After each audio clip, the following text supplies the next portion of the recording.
Thank you very much for joining us, and it's a pleasure to have you, Gene. Thank you. Thank you, and apologies for the delays because it's a very complicated day today. So I think next week we're going to have more time to develop other questions. Oh, that would be wonderful. Thank you. So we have Mr. Gene Binder, the author of Global Project Management, which is the textbook we are using for the course Global Project Management at University of Sydney. So thank you for joining us again, Gene. And basically, what I'd like to go through is some of the questions that I have and the students have, and we can basically discuss these informally. If you could share your views on these questions that we have. So, Okay. so in your view, Gene, what are the 5 tips you wish to give young project managers who will be in charge of leading global teams and global projects well into the future? Okay, I think the first challenge is always to be open to what you can encounter. So I think there are several cultural guides, so to tell you what you can expect from other cultures, from specific cultures. And these guides, sorry, are usually very limiting. They take some kind of standard behaviors of countries, but since globalization started and people started to move between countries a lot, I cannot know that I'm a pure Brazilian because I live for 20 years in Europe already, but I cannot say I'm pure European because I bring all my Brazilian roots with me. Mhm. So, and I think there are more and more people with this type of background. So it's very hard to put people in some silos. So I think the best approach is really to be open to see what are you going to find Mhm. and adapt to the people, let's say to the culture of your team members, Mhm. and try to recognize. So I think the skill of recognizing the types of culture and types of behavior is key. So that's a kind of first approach. And the second that goes very tightly linked to that is also to be open to differences, not treating them as problems or mistakes. So Mhm. some people say, for example, oh, I don't know, people from a certain culture is always late, or is oh, this person from country X is always complaining in this type of things, and is not always like that, right? Mhm. And you should avoid putting people in silos because that can annoy the other people from that culture a lot. Exactly. Exactly. And and third is linked to the first two, of course, which is try to identify the richness of this diversity Mhm. of cultures in favor of your project.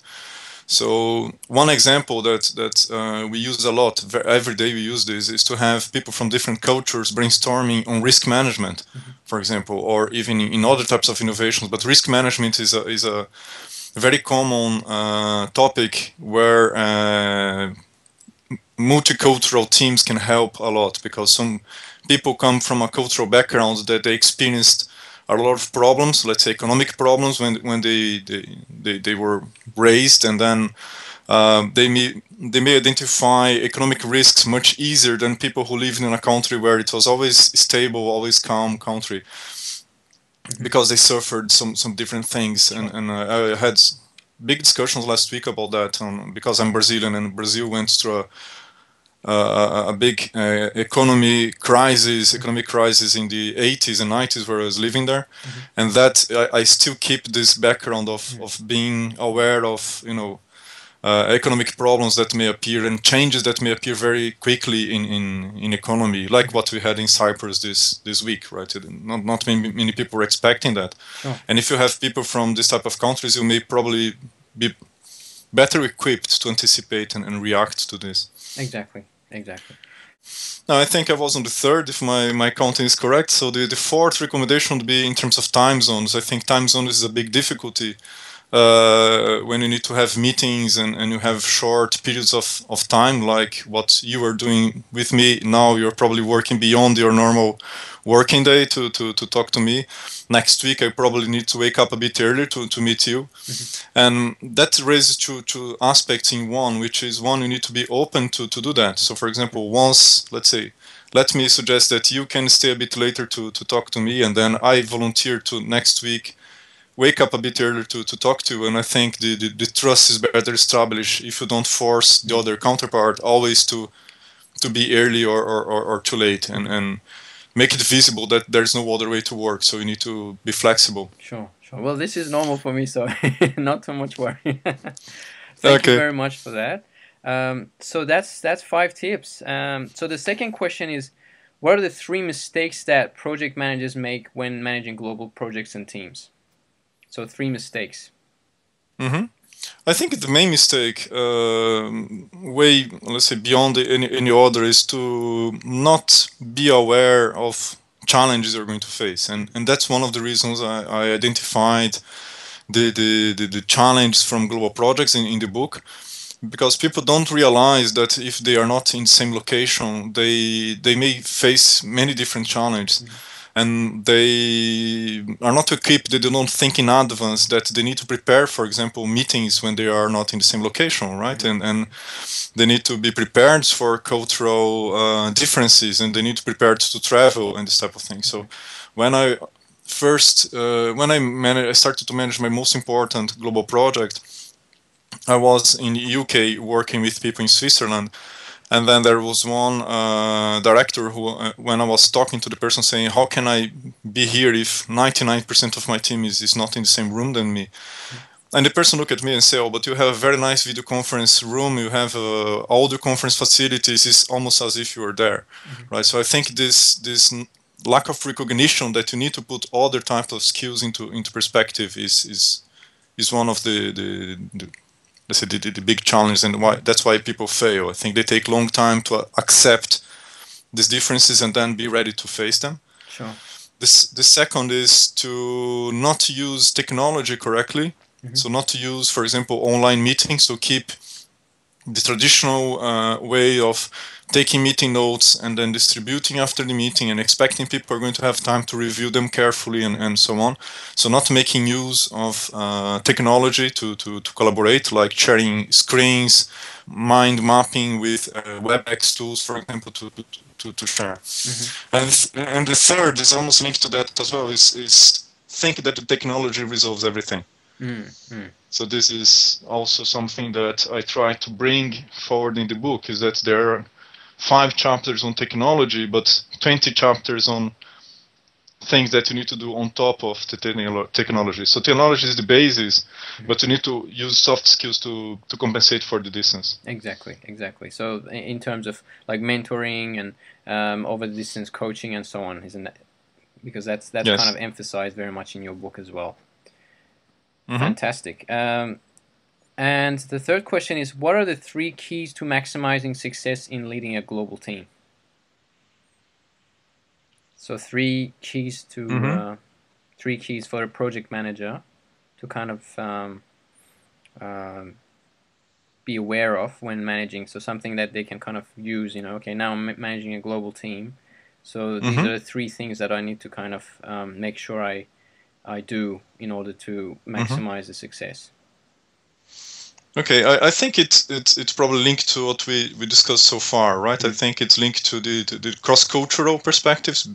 That's right. Be able to transform the cross-cultural challenges into opportunities in our team. That's for me the first.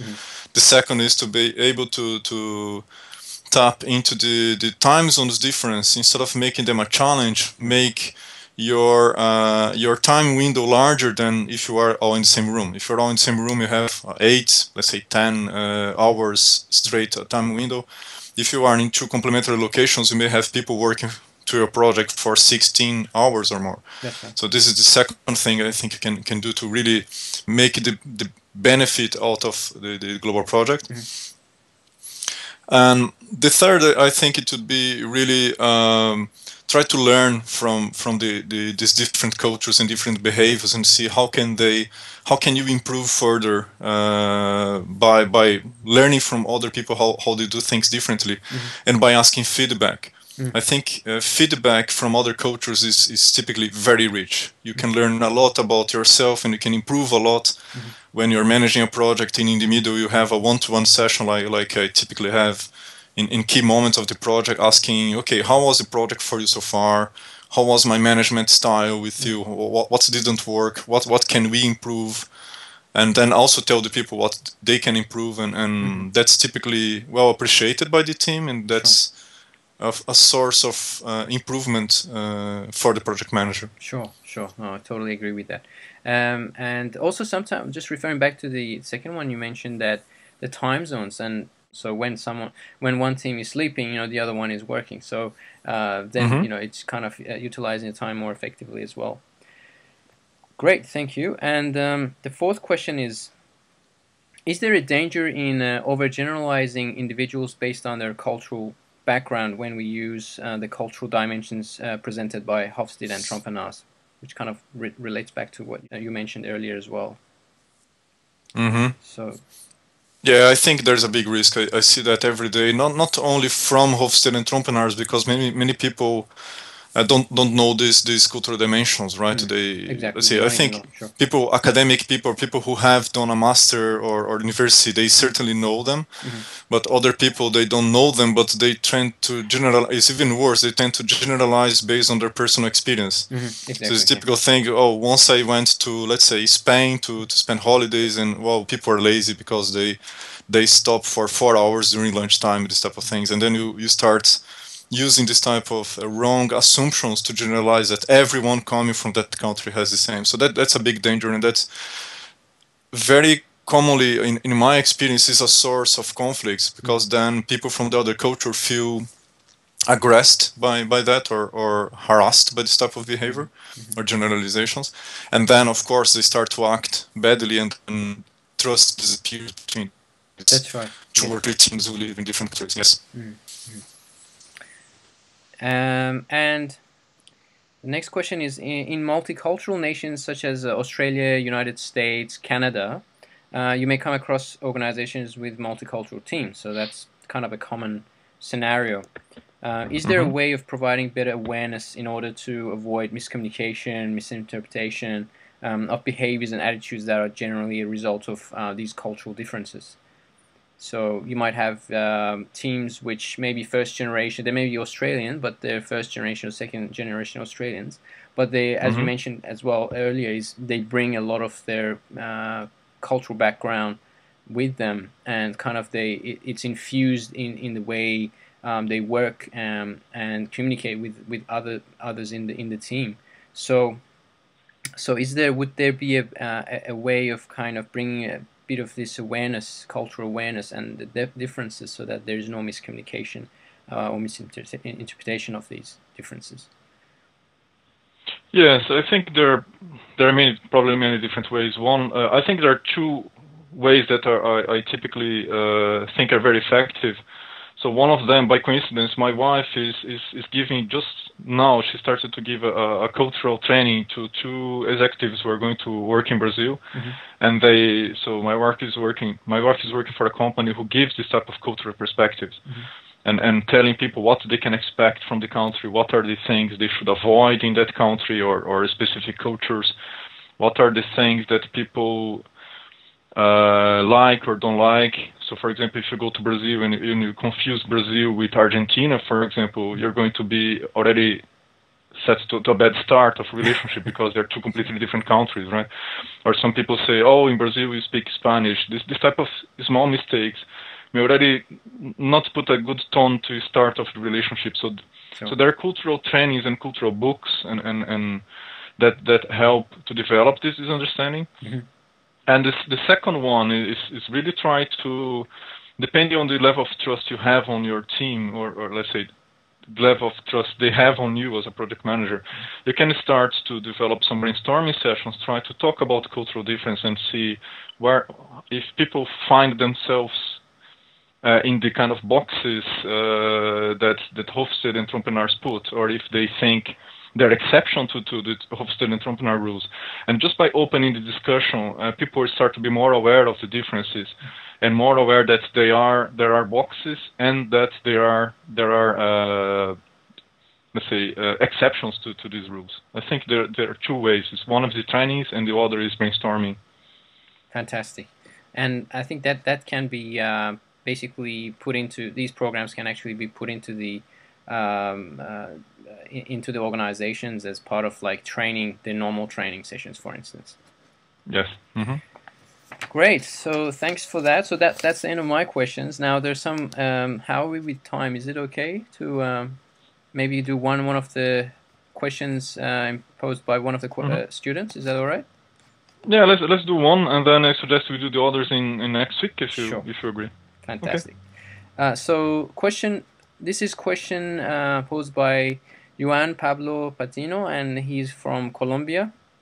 So he says, regarding the example of when a team member disagrees with their project manager in front of other people, is there a way? Is it better? I think what Juan is actually saying is, would it be better to have a one-on-one session with the project manager, in opposed to having that argument discussed in front of the other team members?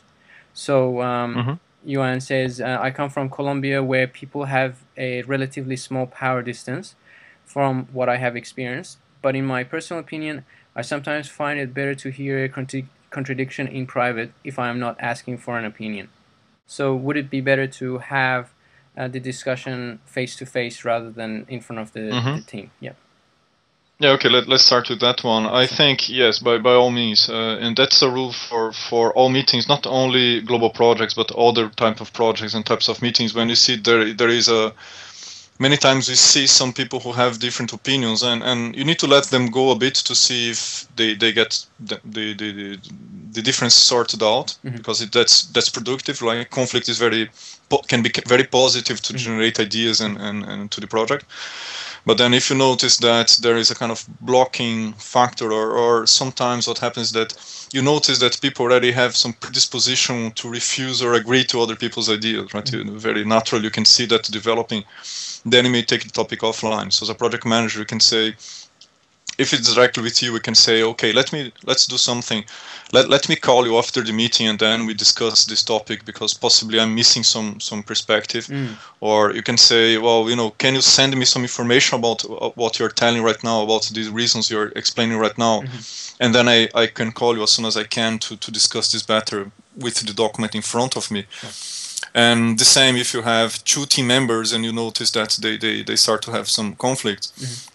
You need to try to probably either put them together in a meeting with you and talk to both of them at the same time, or in other situations, if you notice that possibly the reasons for the conflicts are not technical or functional or really rational, but they're more from previous experiences or lack of trust or something bad that happened between them that is damaging the relationship. Right. Possibly you can have a one-to-one meeting with each one of them and say, what happens, why are you reacting bad? And the person if the person trusts you, he or she is going to voice the concern, saying, this person is always negative, always never accept my ideas, and so on. And then you try to listen to the other person and try to see if you can moderate the debate and see if you can leverage the positive aspects of each person to the other, so that they can start working together. It takes a lot of effort, so you need to decide when you really need to do it or not, when it's really needed to do that. But for situations where you need both people working for the team, you don't have a choice. I think you need to go take the conflict and manage it. Yeah. Exactly. So this is where basically the project manager becomes like a coach and intervenes and tries to mend things. So that's really important.